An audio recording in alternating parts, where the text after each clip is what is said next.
in-depth race recaps. He's shown speed, he's shown dominance at other racetracks. Pit stops and strategy. Hell yeah, boys. Let's go. Race strategy, man. Fantasy racing insights. Talking about being a team in the summer. We did it. Good job, boys.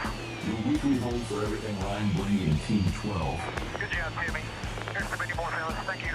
This is the Team Blaney podcast. Let's go race for a championship. Welcome, everyone, to episode 185 of the Team Blaney podcast. My name is Adam Rogers, and alongside me is co-host Steve Mez. This week, we are here to break down Ryan Blaney's run in the NASCAR All-Star Race at North Wilkesboro Speedway. Steve, welcome back to another episode of the show. Fresh off your road trip back from the site of the NASCAR All-Star Race there in Wilkes County, North Wilkesboro Speedway. The third year they've hosted the NASCAR All-Star Race. And is this your first trip to a NASCAR All-Star Race, or did you happen to go to one when it was at Charlotte? No, this is it. This is the first one. First one, All-Star Race, and then first trip, of course, to North Wilkesboro for an event. So pretty fun weekend. We were only going to Sunday's events, but we saw some fun stuff on Sunday, even Corey LaJoy getting jacked up on a restart. I don't know if you got to take in. I mean, I know you said you're only there for Sunday, but yeah, it was almost like a full week or full weekend, several days of racing there between the Cars Tour there on multiple nights. They had NASCAR Wheel and Modified Tour, the Truck Series, Cup Series heat races, and the Pit Crew Challenge and qualifying. I mean, if you have an opportunity and you have the time off and you can get there and spend several days there, it seems to be a fantastic ticket, and a lot of folks took advantage of that, especially when it got to Sunday. The place was packed. It was great to see, and now after the outcome and the race and the racing that we saw, and the folks on Fox really pushing for maybe to shake things up and give it a points race, but I don't know. It seemed like they have a really good thing going right now, and maybe we can talk about that after our race recap. But everything for the weekend overall seemed pretty positive. Yeah, we got down there. What time? We were there by about 1 o'clock when the All-Star Open was going to be at 5. So we got there with enough time to go ahead and catch the midway and things like that. We paid for some parking, which was a good idea. Getting out of the parking lot doesn't really matter a lot of times where you're at. I mean, I've got my little cheat at Bristol, but you got to get out of the stadium pretty quick too to get to it. But pre-race wise, we got up to the merch haulers, got to see everybody, got to say hi to Des actually over at the Trackhouse hauler. Looking forward to seeing you guys soon. And some of the appearances were crazy because we were talking about that too. I don't know. I think you guys were talking about the Discord chat, right? And I kind of caught that. And it is crazy. Like, okay, so yeah, you require somebody to purchase something to get the wristband. And, maybe it's a $50 thing. Well, for the most part, you can buy 2 shirts and you're going to be over $50, Yep. Or buy 1 diecast, you're definitely going to be over $50.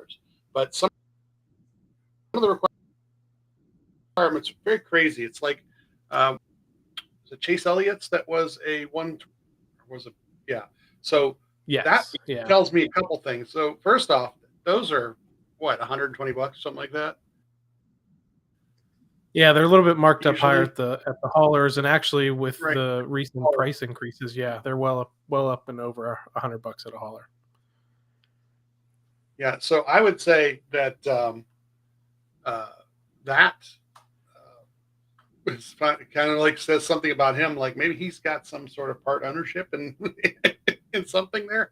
The Kyle Busch one was $100 purchase to get his autograph. I just found that like a little much. I mean, 50 I can see, 100 beyond it was a little much. And what's funny is those, Kyle not as much, but Chase. I mean, how often does Chase actually go out to the haulers and autograph stuff? And as rare as he is, although he did an appearance at like a day earlier somewhere, just a regular appearance. So that's kind of interesting. We know from personal experience that Ryan really doesn't do any of his autograph sessions at the haulers. He does autograph sessions. He does them either at like a Ford Performance area, or he'll do them off site at at a Walmart or an Advanced Auto Yeah. Parts. So yeah, that's just a matter of keeping an eye on the schedule and knowing where these guys are. But the ones that are at the haulers, 50 is reasonable. After that, I don't know. Yeah, and it's gotten more prevalent the last year or so, especially this year with that driver kind of points program that they have. I think that's kind of sent a lot of those guys out there. And you mentioned Chase.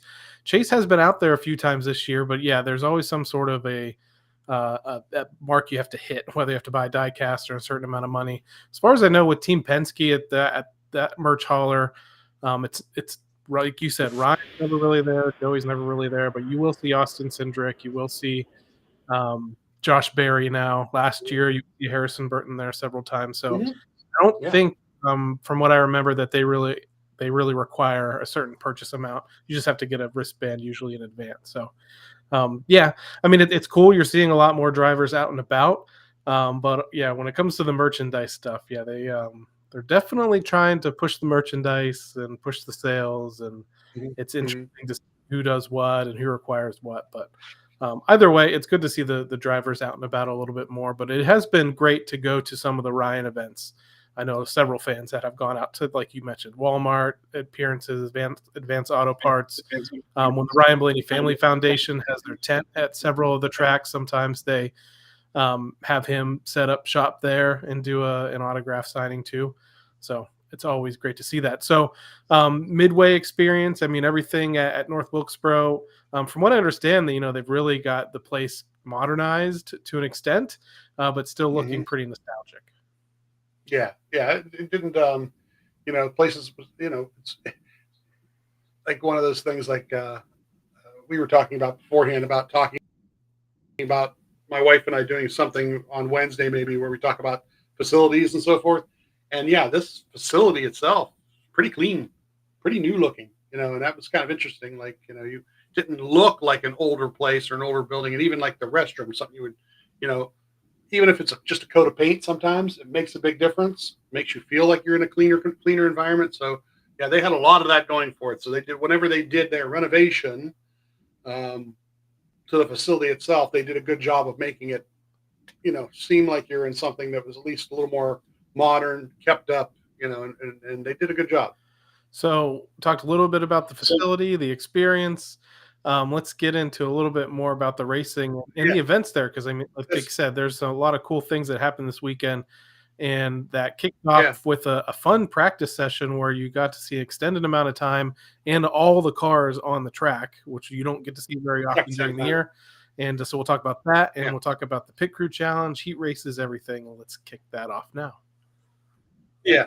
So Friday was a 45-minute session with all the cars at the same time, and I had some nice notes, and I left them at the office actually before I left the office last week. So, but you know what, I can remember some of the stuff. I know that they came in two different times for some issues, something that he was feeling in the seat, vibration.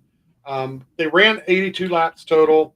His single lap time ended up at 17th best, 0.175. There was like about a 5 or 10 lap average thing that was in the top five at one point, so it didn't look real bad.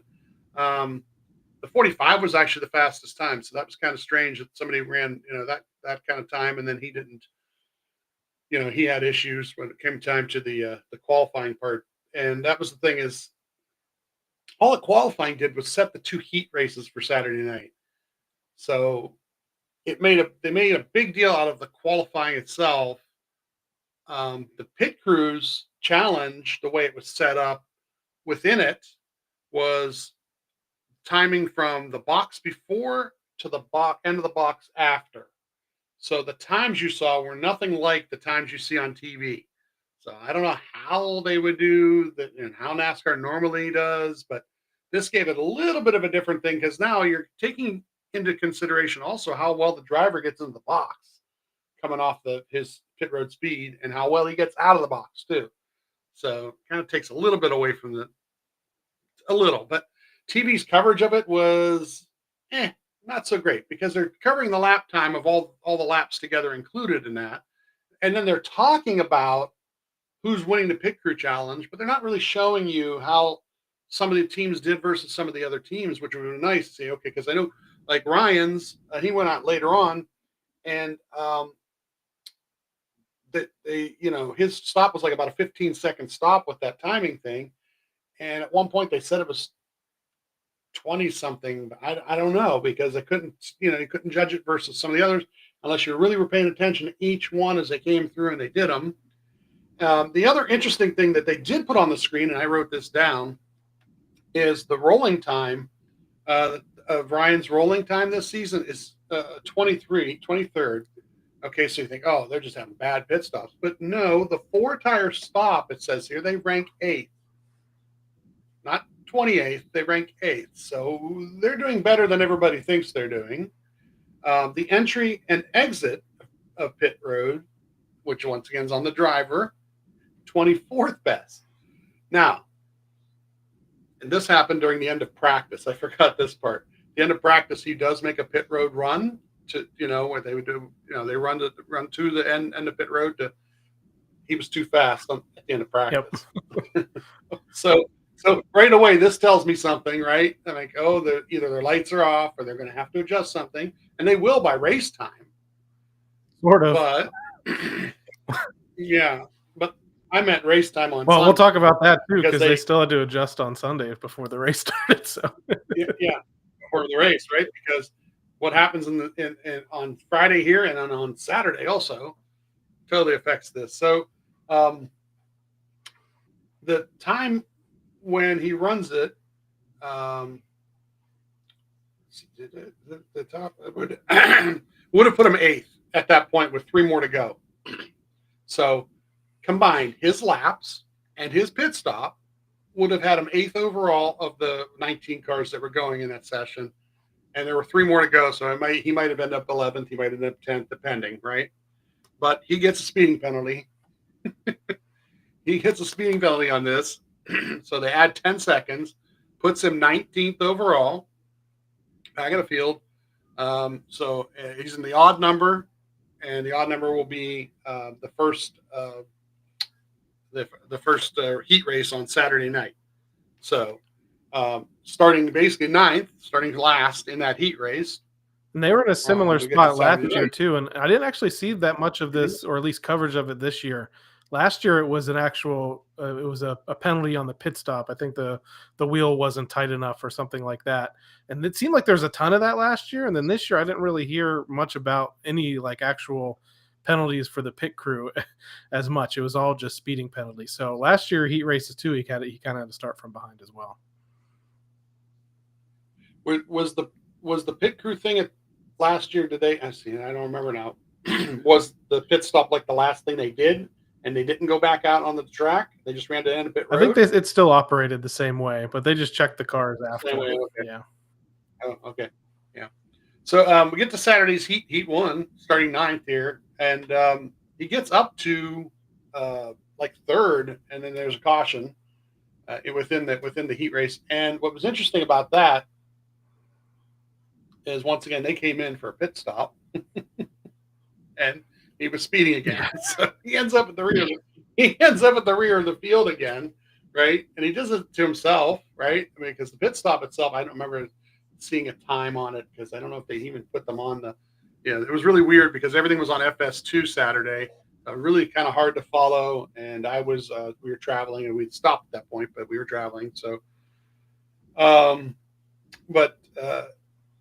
he gets all the way to 4th by the end of this heat race. So he's in the odd number grouping, and just like a Daytona qualifying heat, the heats at the duels, he's in the odd number, so he'll move up. He finished 4th, so that's actually 7th overall. He's going to start 7th on Sunday. So, and Brad wins this heat race, and of the 2 heat races on the day, I thought this was the most entertaining one. There's a lot more passing. Mm-hmm. There was, pass for the lead eventually. And it actually kind of gave me some positive vibes, like going into the racing weekend. And you saw this last year, even on this new asphalt, there was 2 grooves that cars could run. And even toward the end of, I think, the second heat race on Saturday, kind of a third groove was opening up like way high up against the wall that Mhm. some guys would get up there. And I think even during the All-Star race at one point under caution, Tim's kind of coaching Ryan through where some guys were running up there. It's kind of interesting to hear that exchange. So multi-groove short track, where Mhm. passing was possible, a lot of side-by-side racing was possible, and you could see Ryan had a car to where he could make a pass. There were plenty of guys that couldn't and would run side-by-side forever till they burned their tires off, but I thought it provided some pretty entertaining racing when it came to the heat races. So Sunday we get there. Like I said, we were down in where the haulers were for the merch haulers. We come up, and there's still like, I don't know, say like 40 or 50 laps to go in the wheel and modified race. But we're trying to stay out of the sun. We're standing underneath the stands, but you can look underneath the stands we were at because we were down turn 1 and 2, and the stands are up a little bit. Could see some of the action, but sure enough, walking by at one point, like to my left, coming this way, my wife kind of recognizes him and then looks at his shirt. And Spire Motorsports, it's this tall guy with the sunglasses. Oh yeah, it's Carson Hocevar just wandering around aimlessly. I don't Man know. of the people. I think he was heading a certain direction, but he's underneath the turn 1 stands, and I think he has to, to get on the track, they got to go all the way to the backstretch. The middle of the backstretch is where the gate opens. But sure enough, and as he walked by, I said, "Hey, Carson, good luck today. I think I'd be a nice guy. Wish him good luck." And then he goes out and wins the Open. So that's my bad. I'm taking this. Shouldn't have wished him luck. Actually, it kind of did two things. It was really funny. I didn't really get a good picture of nothing, did nothing like that. But as he's coming, I'm also looking over his shoulder and clocking this younger girl who recognized him, and she was sprinting from a distance. She was like 20 yards away from him, and she was coming for him. And it kind of slowed him down when I said, "Hey, hi," because he stopped and said, "Hey, thanks." He did say thanks, very nice, And then as soon as he got done with that, she got to him. She caught up with him and stopped him, and they took a picture. So it was really, really good for that regard too, because my wife really was like, "Is that Carson?" And she's like looking at his shirt, and she realized it Spire Motorsports. So she saw the Spire Motorsports, and they figured out pretty quickly. He's like, "I can't believe," because it was kind of stunning because you're in the crowd. Yeah, you're in a grandstand. You're in the grandstands. You're not thinking that underneath the grandstand, a lot of people are coming and going. You would see somebody like that, unattached from an entourage or on the back of a golf cart, going somewhere.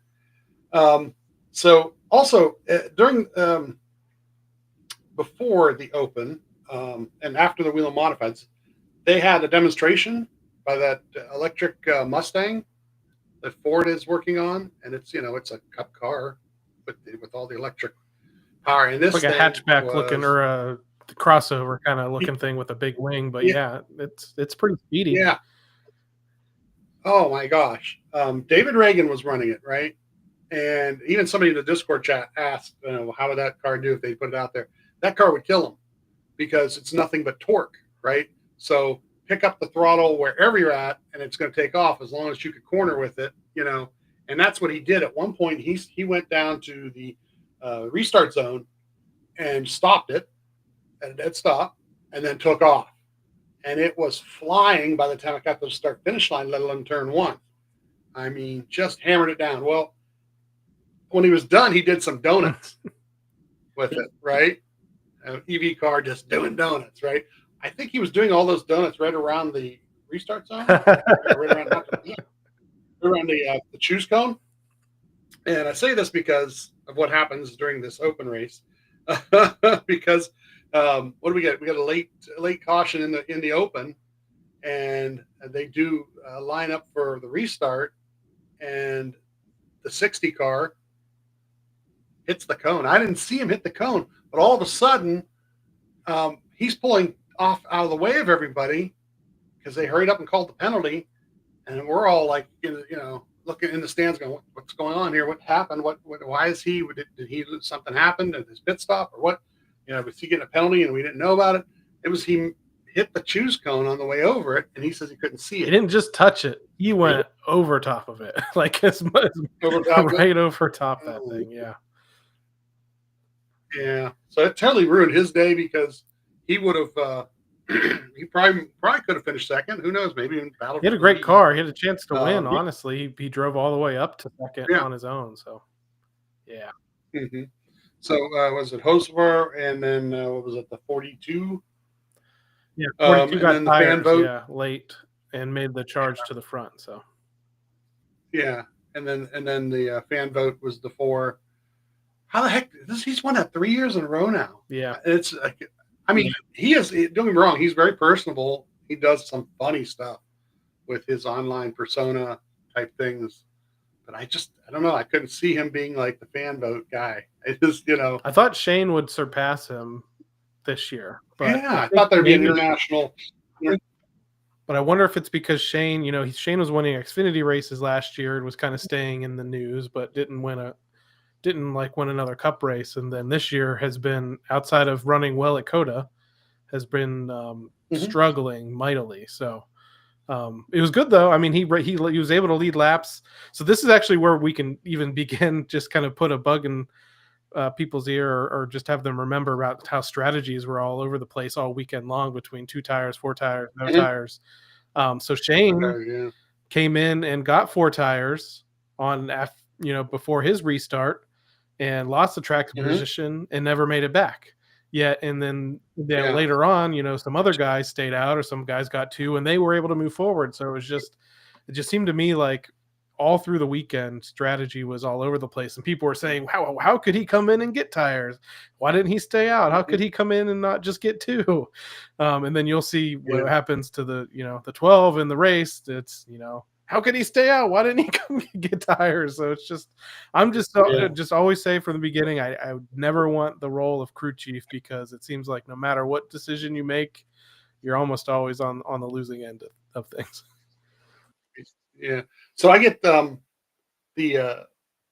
get the phone up, and I go ahead and do a live on our TikTok page, because I was like, you know what? I got great Wi-Fi at this moment, and I do a live between the Open and the All-Star race. And as I'm doing the live, I'm realizing they're painting the track over there. They're literally, now they spent a lot of time in turn 1 fixing a lot of oil and stuff that got down from the wheel and modifieds in their crashes. But sure enough, they're putting orange paint on that choose cone. They freshly painted it between the 2 races. And my wife pulls up Twitter, and she's showing me video of Ryan Priest carrying an orange cone all the way over, and the wall between the track and pit road. He puts it right up on the wall for everybody in case they need it. But I guess he was pretty ticked off about that. I love the move. I didn't I see wish he would have just gone one step further and actually put it out on the track, I think. put it all the way over there. Yeah, jumped over the wall real quick and put it over there, right where it belongs. So we get to the All-Star race itself. Ryan start P7 there, and we get into this really quick. I don't have a lot of who passed who. There was some passing. There was like good action. There was a lot of like guys who ran side by side with each other for 3-4 laps in a row. I watched some TV highlights today, and I'm very proud of Fox for backing the camera off. They were using the helicopter or something and showing 8 or 10 cars going to the turn the way they would go in, and how some guys would run the high lines, lower lines, try and diamond the corner, try and pinch the guy down below, try to push the guy up high and out of his groove, and all those things. They showed some laps at least where they were a much better job of showing that, and it gave you more action by seeing it, which was the action's always there. It's just TV doesn't always show it to you. So by lap 2, P9 at lap 23 though gets to 8th, and at lap 34 gets to 7th. The 6 is leading this whole time, and then at lap 57 we get a caution for the 99 with the right front flat. And this is like we're 50 laps into the run, so everybody pretty much just comes in, does 4 tires here. So in 7th, out 7th, and it's NASCAR's app again. I'm using a 10.72. It says so. We restart lap 63 in P7. 24 ends up taking the lead here. A little battle with Joey. And lap 70, we get to P6. At lap 75, P5. And at laps 92, P4. And the 22 takes the lead in there. So all the way to P4 and less than halfway through the race. Pretty much where we want to be to, make things happen here. Lap 100, we get our caution that we're going to get. Natural caution they called for. Not natural caution. The caution they called for the event. 4 tires in 4th, out 4th with a 9.70. The 20 takes lead on this, so he had pretty good pit stop. It was a little better than one or two of the other guys here. So we get the green flag at lap 108 from P4, and we get a caution at lap 113 for the 2 and the 1. And it was funny because in the stands, we got the headsets on. We're listening to Tim and Ryan's communication, but my wife is really good at seeing some other things. And she did. She nudged me, and this is like 2 laps before this happened, nudged me and said the 2 and the 1 were bumping into each other. So they were racing each other really hard. And they obviously, one kind of spins the other one out a little bit. So everyone pretty much stays out here. There's no like call for tires. They're still early enough in the run.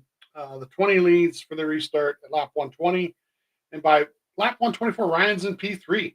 22 has retaken the lead. And then at lap 176, we get this caution for the 6 car. Really sucked for his day. That kind of it went all away from him. We are pitting here. Now, this is where Larson takes the 2 tires. Larson was running. He had worked his way up to 7th. So talk about doing some passing. He had done a great job, got his way up to 7th during all these laps. But this 2 tire stop puts him out front. And Ryan goes in P3, out P5 with a 9.88. So 2 tire strategies is what beats Ryan here, not bad pit stops or anything like that. And at lap 182, we restart with Larson in the lead. At lap 187, the 22 ends up taking the lead. And found that interesting. Like the 2 tires you'd think might hung on, maybe not, but they really didn't. They ganged up on him pretty quick, and Joey got to him pretty quick. Ryan sorts to P5 here. But at lap 214, Ryan gets to P4. So with the remaining laps, you think, okay, well, we know the promoter's caution's coming. That's another thing. Now we're at this point now where we know it's coming. And it's just a matter of like how quickly or how many extra laps will there be afterward to go green, So whatever you do, and they know how many laps are going to be. If it comes right at 220, it had to come by 220. Well, they do it at lap 216. And it's funny is like I didn't see the stuff that unfolded on TV with it. Like we're in the stands. Once again, we're watching the racing, but listening to Ryan and Tim and Jonathan's communication. So I didn't realize that Waltrip is the one who had climbed up into the stand. And then they said he was like doing a little pump fake. Like, is he going to do it? Is he going to do it? Maybe he's not going to do it. Here's the funny thing is that they showed him, he was actually down in the crowd for a little while. And then he goes up in the flag stand, and he's like, not heckling, but yelling out to the crowd, 5 more laps, 10 more laps. And there's a funny exchange where there's a point where he like taps the flagman or like tries to go reach for the flag, and the flagman's like, no. And I'm like sitting there thinking, I'm like, oh, I was like, Michael has nothing to do with this decision. And it shows that he didn't, because when they eventually decide to throw the caution, basically the flagman gets the yellow flag out, gives it to him, and says, yes, do it.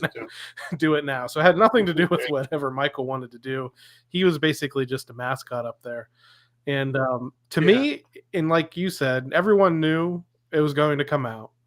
This was no surprise. And that's what's so funny to me about Joey's reaction at the end of this race. And then I would say on social media, the reaction to the race overall was relatively positive. But for the people that were angry, pointing to this caution, like talking about it, this is BS, this was stupid, never should have done it, yada, yada, yada. I was like, this was just basically a stage break that you didn't exactly know when it was going to come out, but you knew it was going to come out. So these teams are already planning for this during the week. Yeah. So if I said to some people, if Ryan was in the lead, maybe I'd be a little more upset about it happening. But it's not like it was a surprise. And I thought that the Michael stuff was just made it funny. I know some people didn't like the corniness of it. I liked what happened. If you're going to bring up, him losing it, whether or not that was on purpose or not, I think some people says it was to make it even more of a stunt. I said, you know what, this race, everyone was already having a pretty good time. Just go for it. Sometimes I think you just need to lean into it. So I was fine with it. Yeah. I was too. I mean, I kind of, Michael, I like Michael to begin with.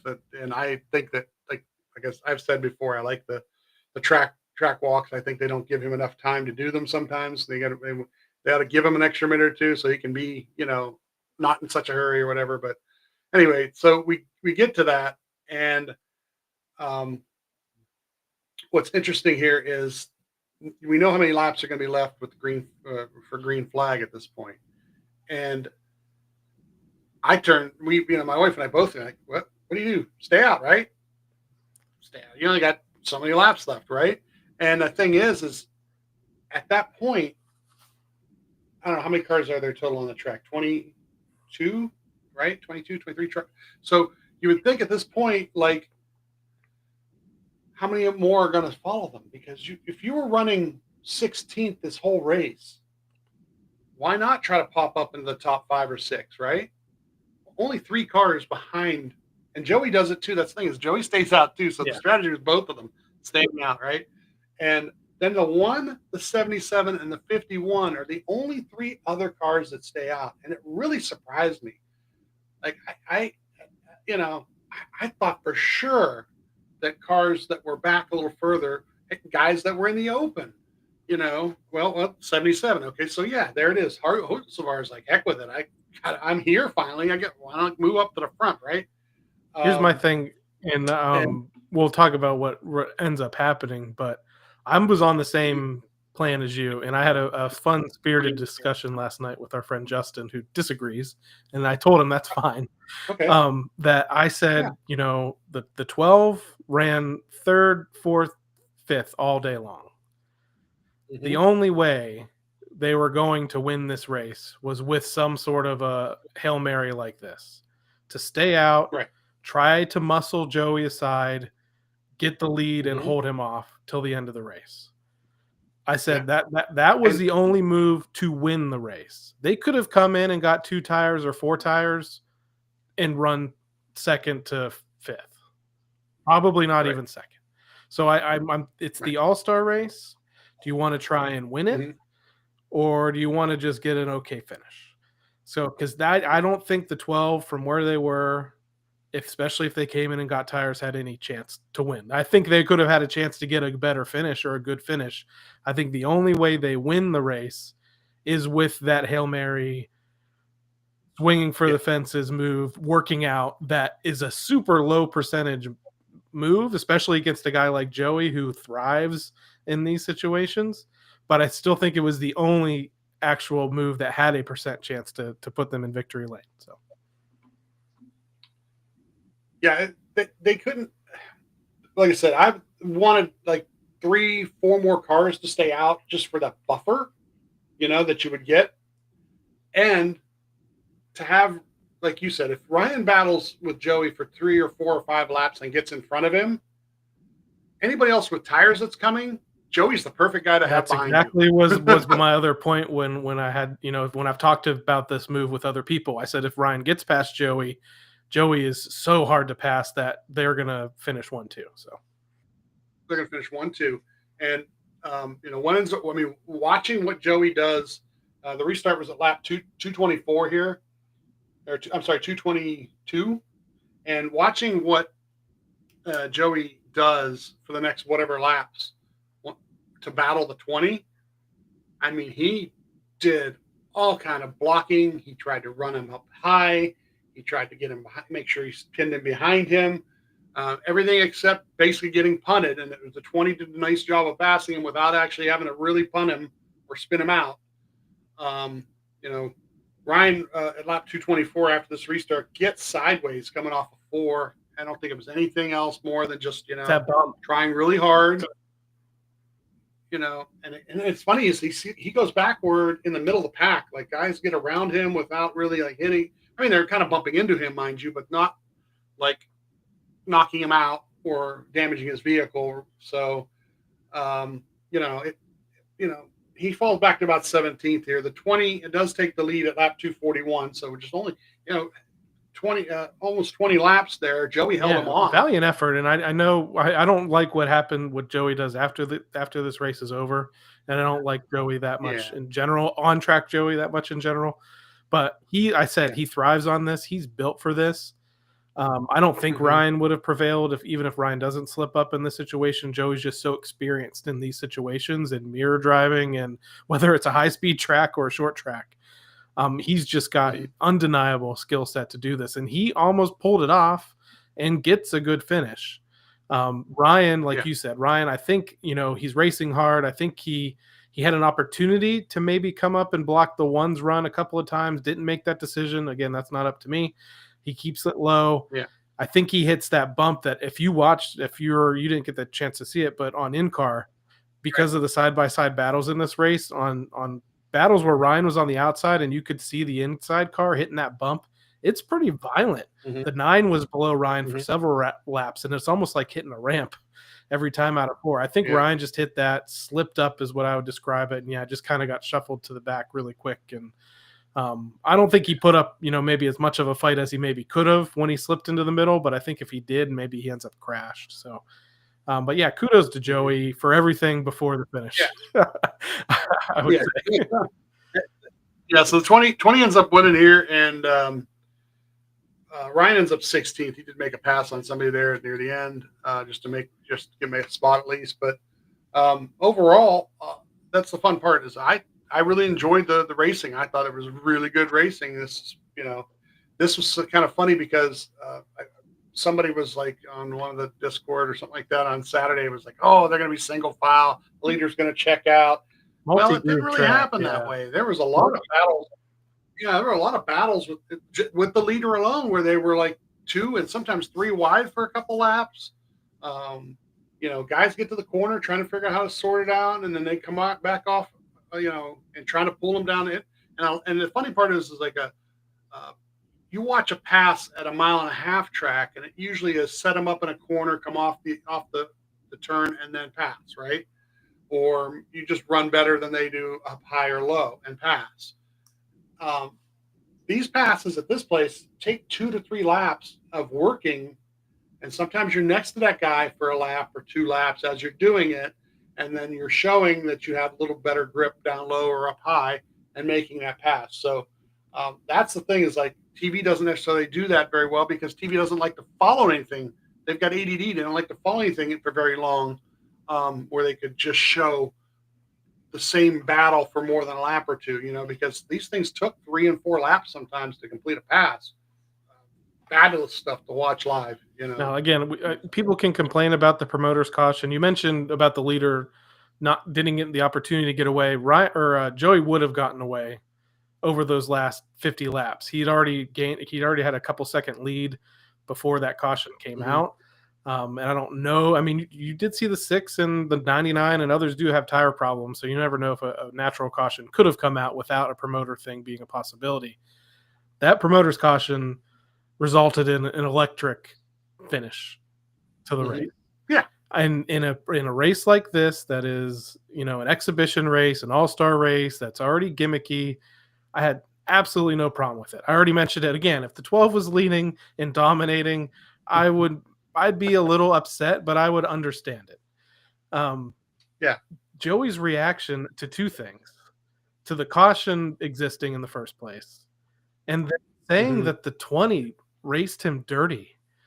Like the 20, outside of making some horrible pushes on super speedways, is a super clean driver, and I thought he raced Joey as clean as anyone possibly could in those situations. And if anything, the 22 ran him way more rough than he did to hold him off. And it was just, I know Joey's getting peppered with questions, same question over and over and over again after this race. He was dominating. He just lost $1 million. I get it.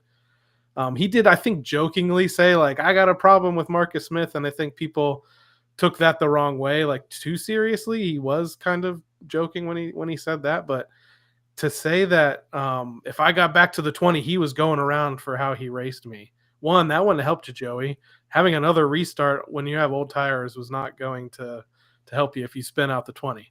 But it was just, it was astonishing to me. And I mentioned to some folks, like, I wish he could just get out of the car and say, we threw a helm. We tried to hold him off. I did the best I could. We battled hard. He got past me. He won the race. It's unfortunate, but that's how these races go. And then you know what? Maybe people don't boo you as much. But instead, it's Yeah, that stupid caution. I was dominating. It cost me the race. He ran me up into the wall. If I got back to him, I was going to crash him. And then you're like, come on, man. yeah. Come on. To that point, like the first watching the run each other, Joey tried to run him up into the wall and one He or two did. a couple different times. Tried to run, so I don't know what he's talking about. And secondly, to your point there about getting out of the car, one of the most impressive things I ever saw was the 2003 Darlington finish with Craven and Kurt Busch, and thought for sure when they got out of the car they were going to be angry and somebody's going to fight somebody and everything else. And no, Kurt Busch actually, of all things, got, wow, that was fun. Wow, what racing. Wow, that was really close. Oh, man, I thought I had him. It was never like, oh, well, when he hit me in 4, I should have done this. And when I hit him in 2, and no, it was none of that. It was, and that's how long ago now, 22 years ago. So, I mean, why is it that's so different now? Why can't you, and especially in an all-star event? I mean, I understand you're trying to kill or win and so forth, but,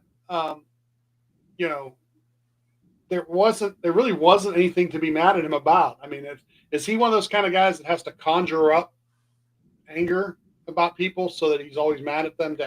Is he one of those type of people Motivation that does that professionally? Motivation type thing, maybe that's what it is. But Christopher really didn't try to bang him or hit him or, what happened. If anything, if Christopher's faster because he had 4 tires, so if he did get to his rear a couple times and hit him, well, you know what? That's what you would do during any other point in the race, not just the last 40 or 50 laps for the win, but any other point in the race. That's what you would do to a guy if you were faster than him and he was holding you up. And, early in the race, you would give it up. So you weren't giving it up. That's all there is to it.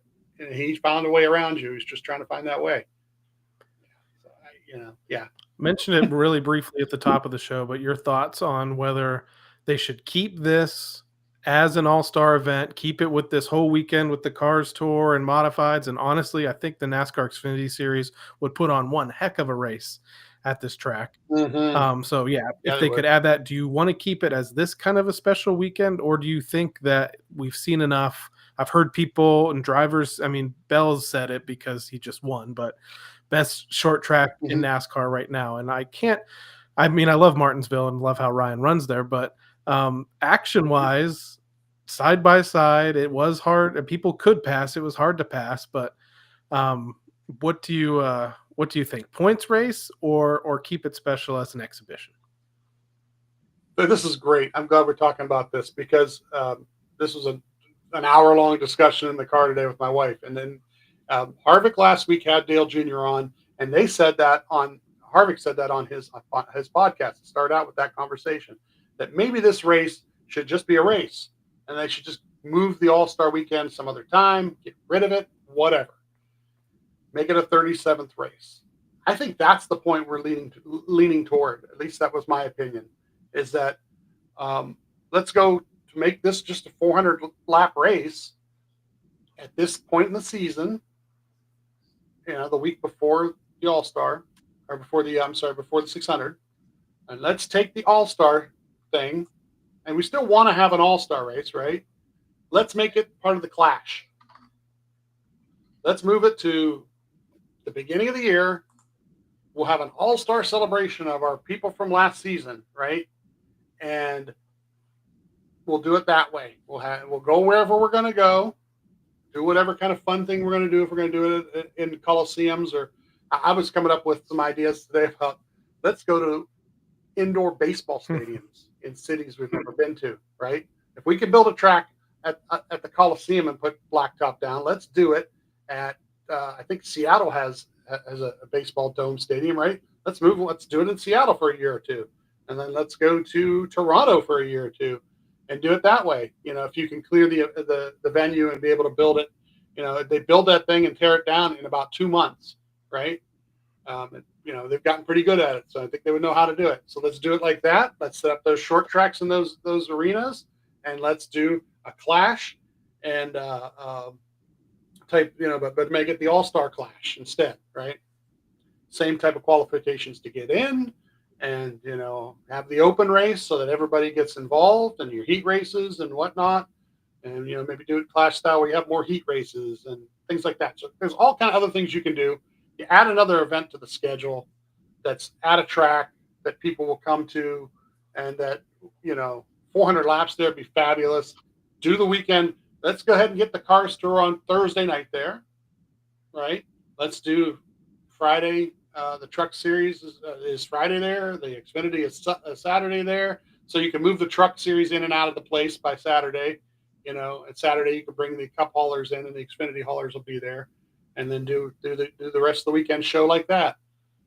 It can all be done logistically, and they're 3 years into doing events there now that they for the longest time didn't have anything there. So they get better and better at that part of it too, from behind the scenes, as far as like employees and having them do certain things and so on and so forth. So yeah, let's just continue that momentum, and maybe it'll help us figure out how to do better on short tracks too. What type of things are working there that aren't working other places, things like that too. But yeah, that was my opinion. I mean, but I don't know. Yeah. Then you're gonna hear complaining about, well, it's an extra race. But there was one thing that was mentioned, that the money, it's $1 million, and It's been $1 million that's funny. forever, basically. Yeah. Forever, right? They've been doing $1 million for a long time, and is $1 million worth what it was worth? And I think Ryan made the joke actually, because he says, for $1 million, I don't know, but for $3 million, I'd wreck Bubba.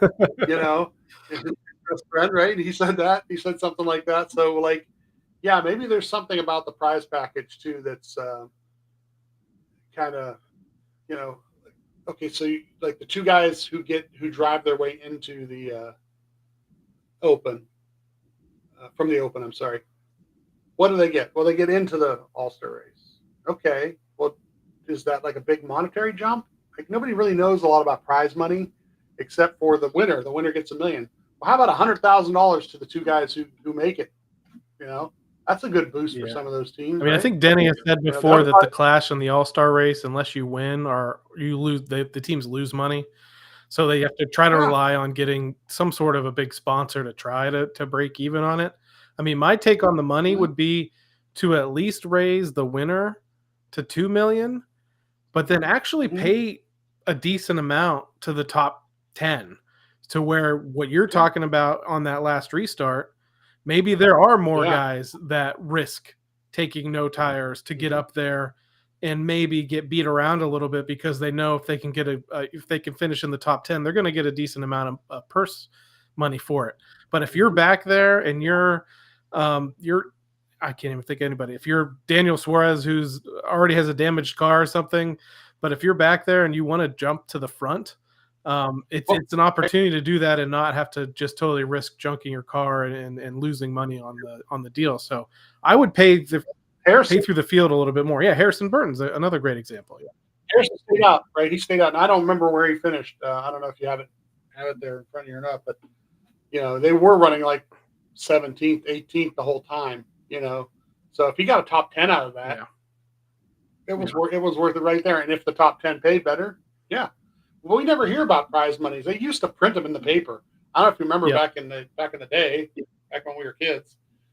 They used to show you all the way to 43rd when there was 40 some cars running, right? 42nd, he would get this much, and it didn't look like a lot of money for some of those guys, but you knew what the breakdown was, and now it's probably available somewhere. Now the charters made it secret, basically.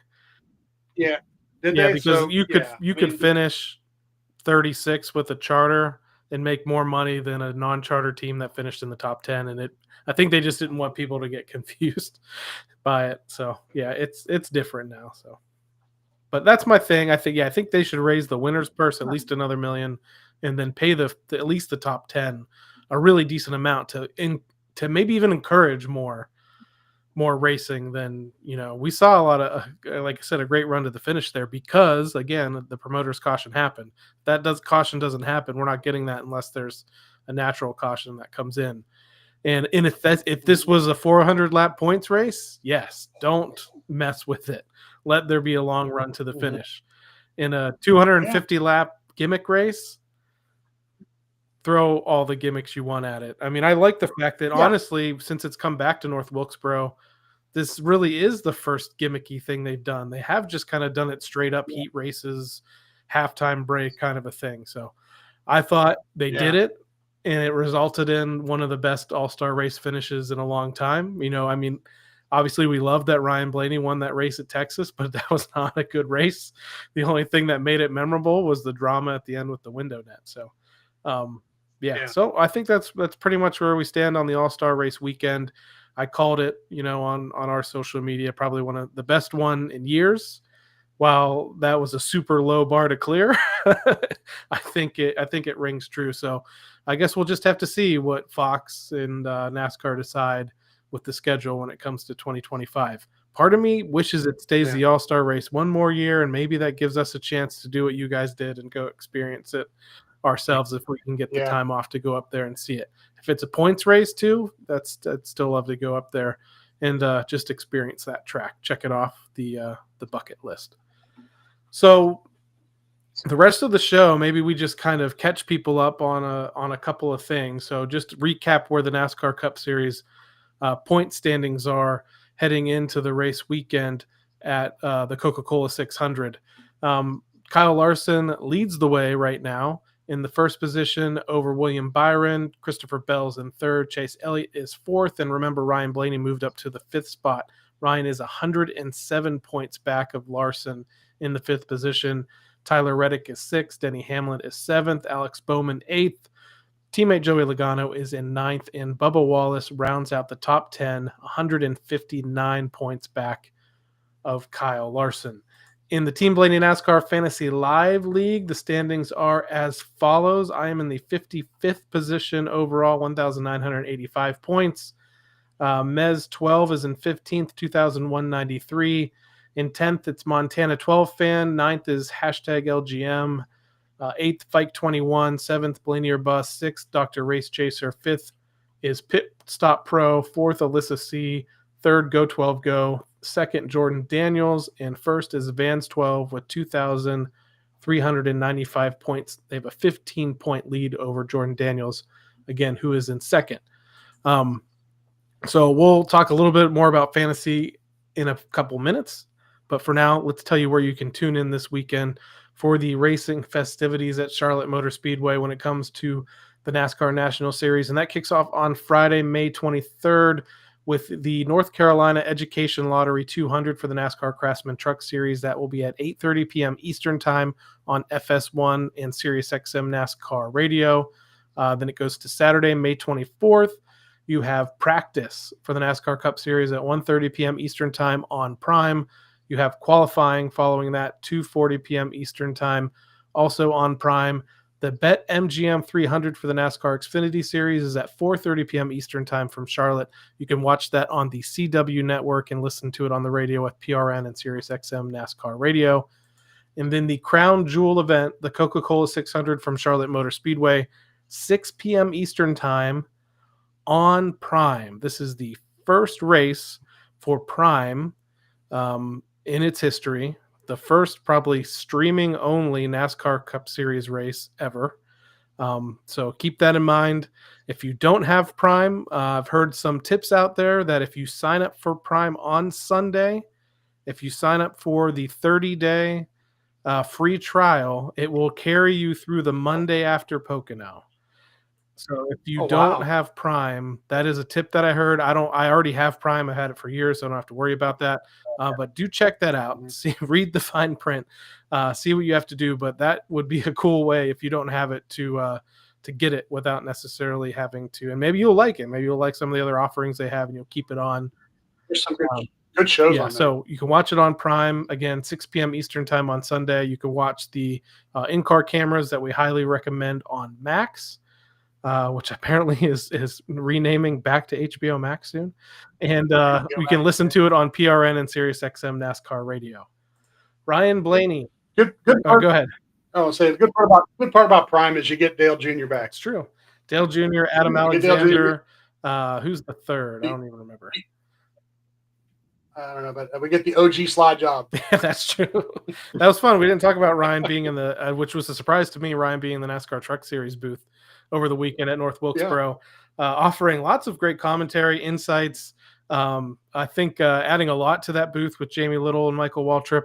But yeah, you put out Yeah. that great video on our social media accounts, and Dale Jr. had a nice post after the race too. He didn't say anything. He just put up one of those gifs of from the office. Eyeballs. Yeah. But that was pretty funny with the slide job. Yeah, you knew Ryan said it once and then realized I think what he had said, and then knew he had to say it again to get that emphasis out. So yeah, Dale Jr.'s return to the booth. People probably saw him. They did he and Kevin Harvick called the Cars Tour race on Friday. That was kind of cool. Kind of a little bit of a warm up for him. So. You'll get 10 straight races of Dale Jr. because he's going to be on Prime, and he's also going to be in the booth on TNT as well. So Ryan Blaney in that Charlotte Motor Speedway. Overall, some of these stats are going to have the former fall race at Charlotte included as well. And then in the COVID year 2020, they actually ran a couple of races on the oval at Charlotte. But we have lost some races to the Roval.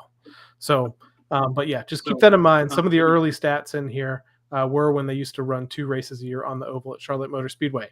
14 career starts, 171 laps led, most of those coming in 2023. Average finish, though, 19.7. This is kind of a feast or famine track for Ryan Blaney. 4 DNFs, including 2 engine failures and 2 crashes, including a crash in this race in 2024. Average start 14.8, again, average finish 19.7, 4 top 10s at Charlotte on the oval, 3 top 5s, and 1 victory coming in his championship season in 2023. Honestly, the win that kicked off their championship run, though they did struggle a little bit after that win, and really caught fire during the playoffs all the way till winning the championship in Phoenix. But super memorable race at Charlotte in 2023. Ryan had a dominant car. They did tend to lose a spot or two on pit road, mostly due to the number 1 pit stall and just some other teams that were super elite on pit road. But unlike what we've seen sometimes in 2024, or maybe a majority of the time in 2024, that car was lightning fast on restarts. And he would immediately pick off those positions, get back to the lead, and ended up leading all the way till the checkered flag and capturing his first Crown Jewel victory. That was a race you were supposed to be at. It was a rain delayed race as well. You were there briefly, and then had to take off after it. But that was that camo colored body armor car. He will be in a body armor car again this weekend. We can pretty much confirm it's going to be the body armor chill. There was a leak from what I understand of hero cards that happened at an autograph signing that he did. But everyone's pointing to that. Leak is everyone's pointing that to being his Coca-Cola 600 car. Yeah, Ryan leaked that. It wasn't anybody like who top secret took a picture. No, Ryan got these hero cards here. We're going to sign these today. And sure enough, people like right away recognized something was, going on there, and hurried up and took pictures and put them online and everything like that. Yeah. Well, so I can't wait to see it. Have an actual picture. Probably tomorrow, somebody will see it in the shop when it's on the plate, I'm sure. But it should be pretty cool weekend to see another body armor scheme out there. Yeah, and a lot of fans are always asking, why Ryan and Penske overall. I mean, actually, you've seen some super patriotic schemes out of the 2-car and some of the other cars at Penske, but Ryan's cars have always either just not looked patriotic for this race or really flirted with it. The camo car for the 600 that he won was tied to a military charity and everything, so I kind of consider that. This body armor chill car, assuming that is what it is, it's going to be that. Is red, white, and blue themed specifically. It's almost like getting as close to being an official patriotic paint scheme as you can without actually having an American flag on it. So I'm looking forward to it. It's going to be on theme. The car from what the hero card showed looks amazing. You can get those new body armor chill flavors. They're out at the big box stores. I've seen they're out at like Yeah, I think Costco, it's Sam's Club, Sam's Club. places like that. Yeah. So the flavors look great. They're like kind of based off of like ice pop kind of thing. So Yeah. or like slushy Yeah, flavor you kind of a got thing. a- So The berry is the blue, cherry is the red bottle, the white bottle is the white bottle's orange, yeah. Orange. I don't know why.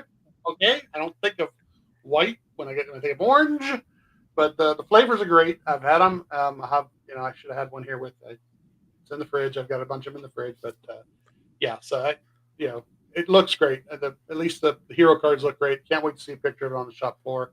I got a hood I can conjure up pretty quickly by the weekend, I think. So let's talk Also- fantasy real quick.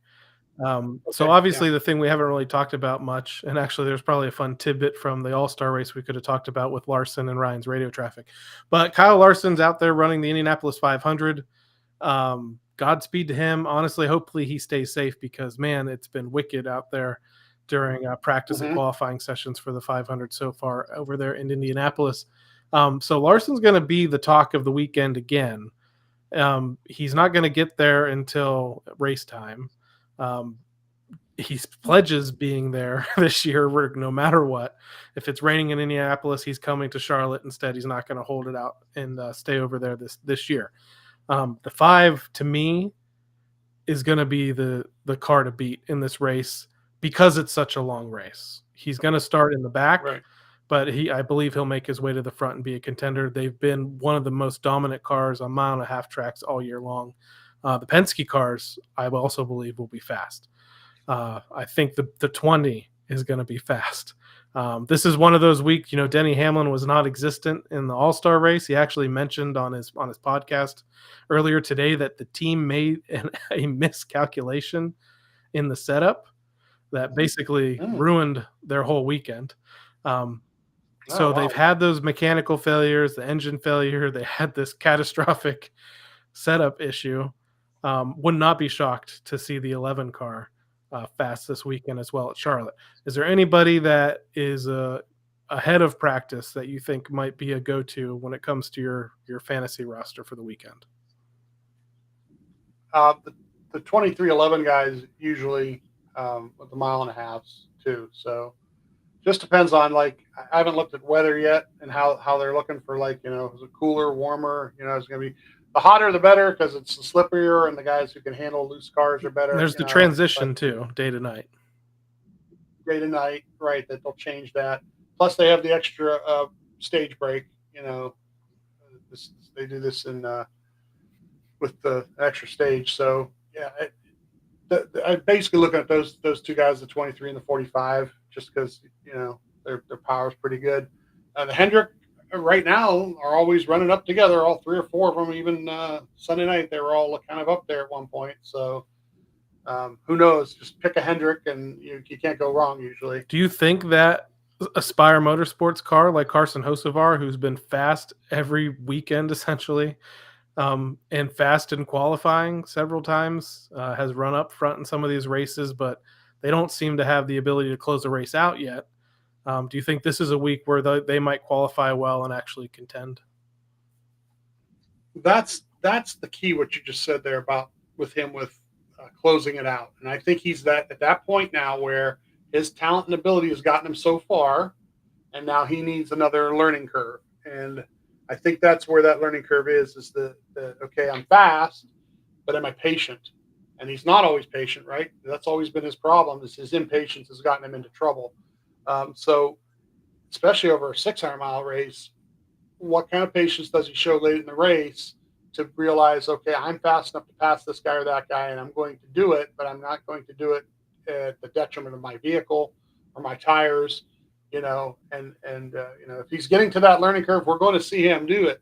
We're going to see him win a race or two if he's there already. Sometimes that type of thing takes a couple of years, though, to learn. So, yeah, I mean, I'm not sure. I mean, I'm going to give him all the credit that he's been able to do what he's done so far. So, who knows? Maybe he keeps learning. One thing to watch out for again this weekend in practice specifically is you might see teams pushing the limits. Even though they every mile and a half track they learn they can't mess with the air pressures, and some still do. So watch for that in practice. You might see a couple tires go down here and there. A race, man, I And think it's just so risky in that long of a race, and um, there the opportunity for long green flag runs. But honestly, Charlotte with the next gen car has there's been a lot of natural cautions from guys just spinning out, kind of going over the edge on handling or how they approach a corner. So there's been crashes. Obviously, Ryan got caught up in a very early crash in this race last year, and then that was followed by Mother Nature ruining my first ever trip to the Coca-Cola 600, and total downpour. People waited forever, and then they finally called the race. So, yeah, I'm looking forward as well to see what the weather report will be for this week too. Again, if you want to tune in to the racing this weekend, again, 8:30 p.m. Eastern time on Friday, you have the NASCAR Craftsman Truck Series race. Saturday, you have practice for the NASCAR Cup Series at 1:30 p.m. Eastern time, qualifying an hour later, 2:40 p.m. Eastern time on Prime.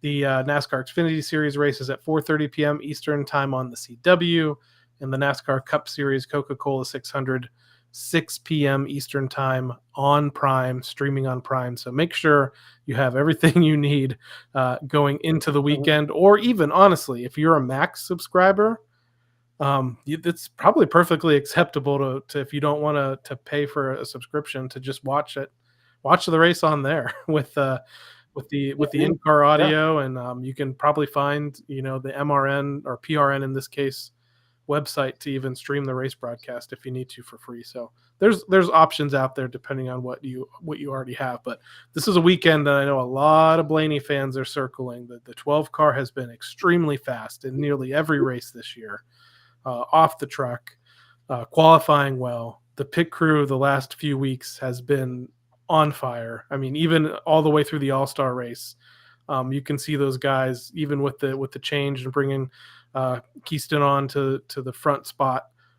They've gelled really quickly, and they're doing really well. And this is going to be a race where that pit crew is going to be put to work.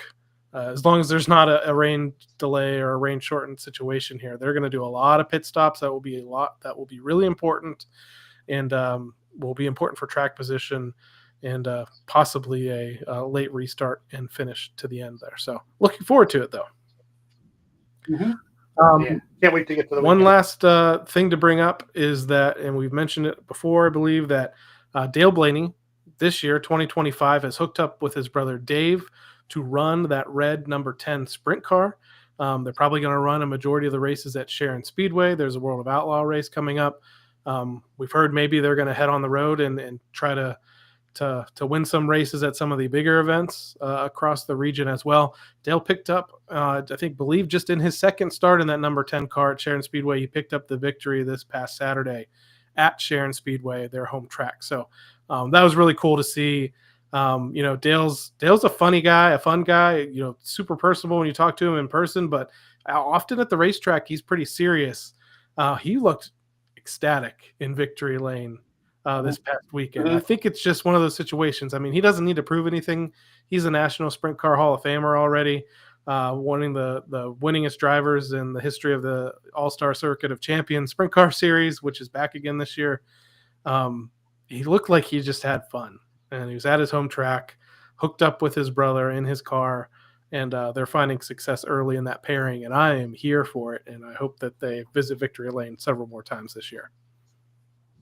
Yeah, I saw a picture with Dave. Dave was there too, Yep. so don't know if he's actually crew chiefing or if they have somebody else crew chiefing. I'm not sure, but yeah, it's cool to see them. That car's still out there running. People. There was somebody always on Facebook whenever we show a picture of it that wants to look at the suspension or something like that. Somebody took a picture, and the comment was, "We can learn a lot here." And I was like, "Okay, good. I'm glad that somebody really knows their cars that well, their sprint cars that well, that picture was that useful." That it also depends on whose button is in the seat sometimes, and how well they know how to drive it. Last thing that I'll say is just keep watch of our social media over the next couple of weeks. We have some behind the scenes stuff going on. We have some more interview episodes that we want to do and get out there for folks that we're really looking forward to. So keep watch, and you never know what we'll drop. Wednesday night, 8 o'clock for sure. my wife and I are going to come on here and probably set up our TikTok too. And we're going to do a little thing about going to the tracks and some of the things that we do, some tips, advice, and our thoughts. And, if you guys are tuning in now, we will definitely, answer questions and be more interactive than we normally are as we're doing the podcast here. So, Wednesday night, we're shooting for 8:00 on all the social media. We're going to come in and do that, talk about going to different tracks and try to answer some of your questions about them. So thank you everyone for tuning into this episode of the Team Blaney podcast. During the week and on race day, you can find us on Facebook, X, Instagram, and TikTok. Just search for Team Blaney. We'd also like to encourage you to support the Ryan Blaney Family Foundation. Ryan's official charitable organization benefits brain health causes like UPMC Sports Medicine and the Alzheimer's Association. To learn more, visit ryanblaneyfamilyfoundation.org or follow them on Facebook, X, and Instagram as well. For my co-host, Steve Mez, I'm Adam Rogers. We'll catch you next time right here on the Team Blaney podcast. Good night, Sydney. Check out the TikTok.